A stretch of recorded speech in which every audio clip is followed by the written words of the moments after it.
In my opinion, I began killing individuals. There would be no one left among you. We will be examining 10 distressing interviews with murderers who have admitted to being evil. For this list, we are looking at instances in which accused killers chilled our bones with remarks or body language during interviews. Richard, we are all bad in some way or another. We are all evil. If any of these moments frighten you, please let us know in the comments which ones they were. Number 6. Ted Bundy. Ted Bundy was a prominent suspect who was accused of killing many people in Florida. He was a notorious American serial murderer who terrorized people during the 1970s with his scary charm and deception.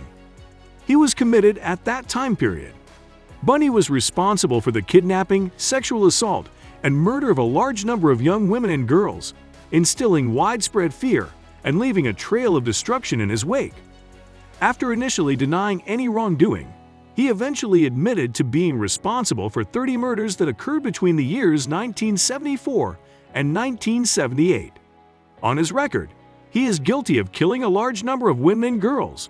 The undetermined number of victims is thought to be significantly higher than previously thought. Not only did Bundy have a beautiful appearance, but he also possessed an unsettling charisma that he used to his advantage in order to gain the trust of many of his victims. His strategy consisted of marrying me because he would frequently appear hurt or become an authoritative figure in public, so leading people into falling within his trap. He would exert his authority over them, bring them to a condition of unconsciousness, and then shockingly exterminate them. Bundy would return to decomposing remains, engage in bizarre behavior, and even gather horrifying mementos he had collected. Abduction arrest in 1975, an attempted assault in Utah, and his subsequent capture in 1978 were the three events that marked the beginning of his reign of terror. After that, he was found guilty of his crimes and sentenced to death, and he was facing 3 deaths in Florida. The consequences for his crimes were handed out in 2 separate trials, and on January 24, 1989, he was put to death by electric chair in the state of Florida. In the aftermath of his passing, his ashes were dispersed around the Cascade Range in Washington, therefore permanently concealing the precise location of his grave. Number 5. Richard Ramirez. As a result of his lack of concern for other people, Richard Ramirez, also known as the Night Stalker, was charged with murder in the state of California. Between the months of June 1984 and August 1985, he committed a number of crimes in the state of California. He was a serial killer and a sex offender in the United States.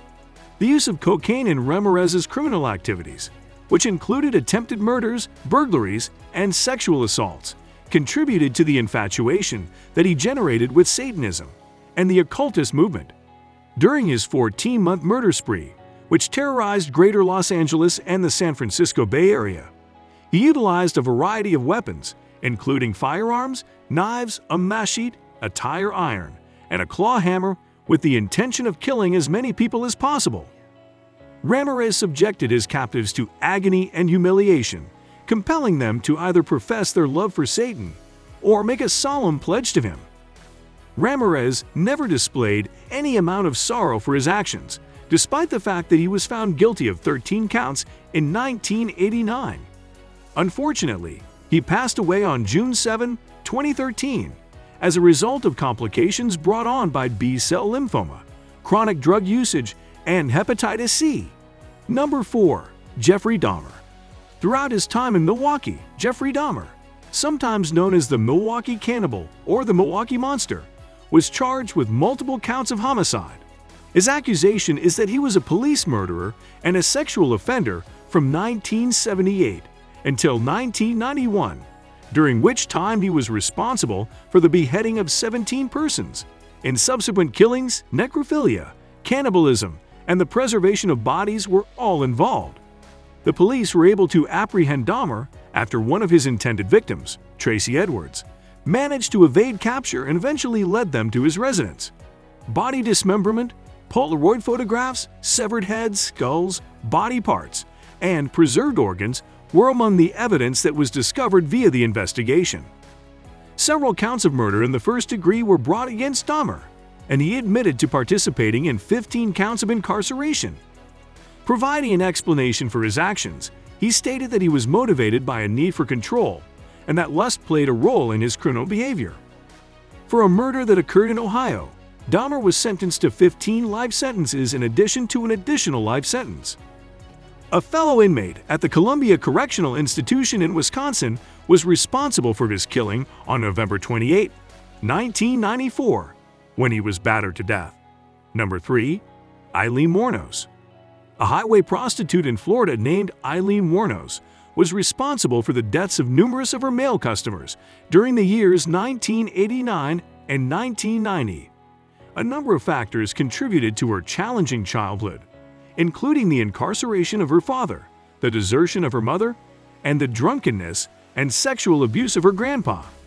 Prostitution became Wuornos' life, and she began to live a wandering lifestyle in the woods. It was in 1991 when she was caught, and a Wuornos acquaintance was instrumental in obtaining a confession from her. This brought an end to her killing spree.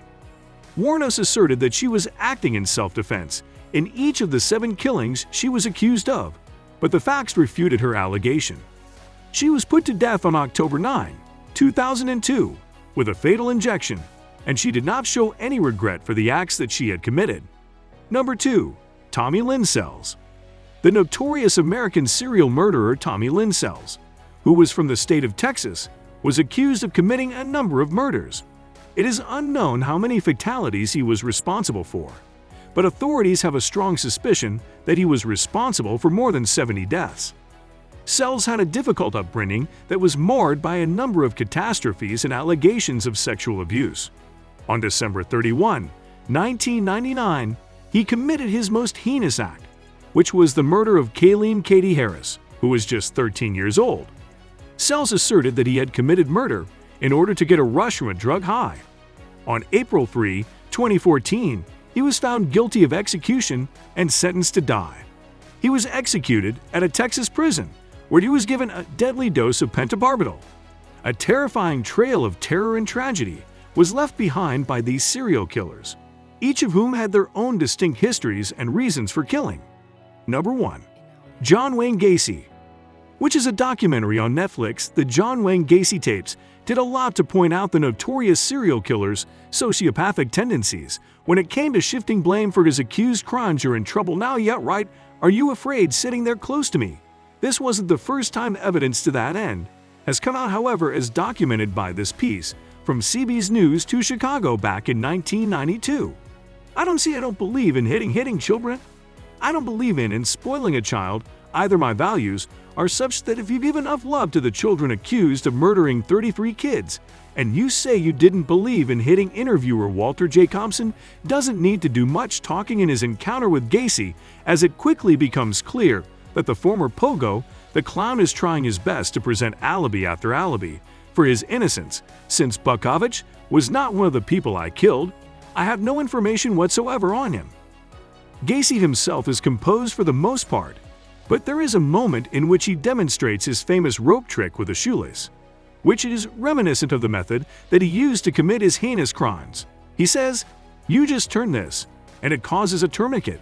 I said, "That's the only night I've ever learned exactly the kind of knot that is found on the rope's number 9 Ted Bundy used."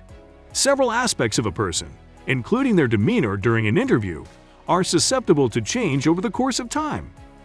A jailhouse interview conducted in 1977 featured Ted Bundy as a guest.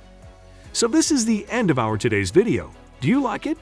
Kindly give your valuable response in our comment section below, and don't forget to subscribe to our YouTube channel for more interesting and informative videos.